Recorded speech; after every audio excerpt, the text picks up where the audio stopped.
Isso é uma coisa que a gente precisa entender como cristãos, até falando para as pessoas que estão ouvindo. A palavra em si, ela tem um poder.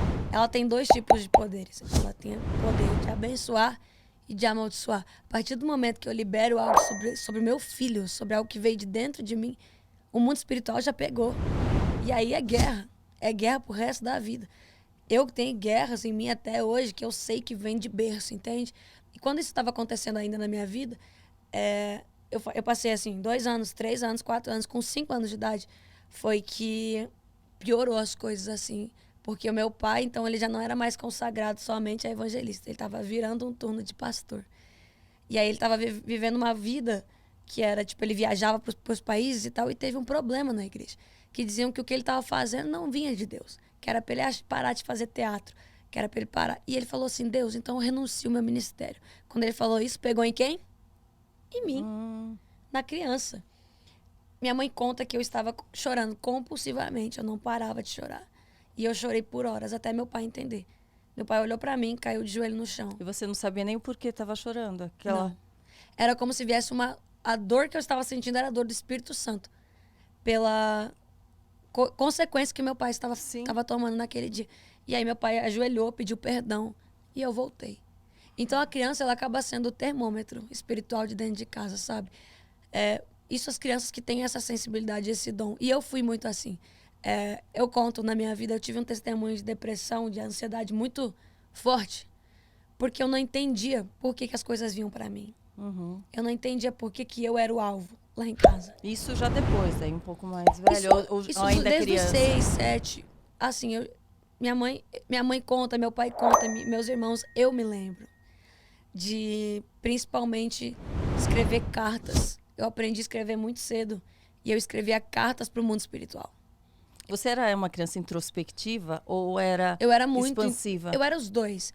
Então, quando eu estava com pessoas, eu parecia outra criança. Eu era uma criança livre, mas quando eu estava sozinha em casa, eu não tinha contato com a minha família, por exemplo. Eles achavam que eu era uma criança que não expressava muito amor, mas eu tinha muita guerra dentro de mim. Isso foi muito louco, porque eu acho que eu nunca cheguei a falar tão profundamente sobre isso, mas tinha momentos dentro de casa que eu carregava assim o meu caderno e eu desenhava o que eu sentia. Então, tipo assim, se eu fiz alguma coisa errada e a minha mãe brigou comigo, eu ia lá pro meu quarto e eu desenhava o meu sentimento. Por várias vezes eu desenhei coisas horríveis. Eu escrevia cartas de morte a respeito do que eu viveria e que eu não sabia que eu estava vivendo. Então, houve uma brecha espiritual em mim muito grande. Eu lembro de sair de dentro de casa. Eu era muito rebelde. Eu era uma criança muito rebelde. Você orava já? Você já tinha o hábito de orar desde pequena ou não? Ou você aprendeu a orar e não orava? Preferia isso? Eu sempre orei. Só que como eu vivia isso, era uma oração sempre de medo. Era uma oração de Deus, por favor, me livra. Por favor, me tira daqui. Por favor, não deixa mais eu ver. Eu tinha visão aberta.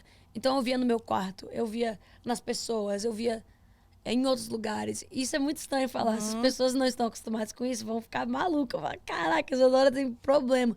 Mas na verdade o mundo espiritual... É sensibilidade, né? É um dom isso é real. também. Existe. E é inegável como existe, porque às vezes a pessoa acontece alguma coisa e ela fala, isso não foi normal. Ela só não tá vendo, mas tá acontecendo. Sim. E aí eu escrevi essas cartas e tal. Com 10 anos eu tive a minha primeira crise de depressão.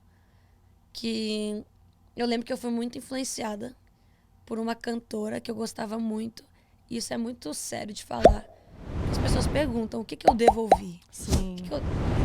Os meus ouvidos, a palavra vai dizer pra mim que eu sou o que eu ouço. Eu sou o que eu vejo e o que eu ouço. Então eu estava ouvindo testemunhos de pessoas vivendo coisas ruins e eu não entendia por que coisas ruins estavam acontecendo comigo. Eu comecei a me cortar.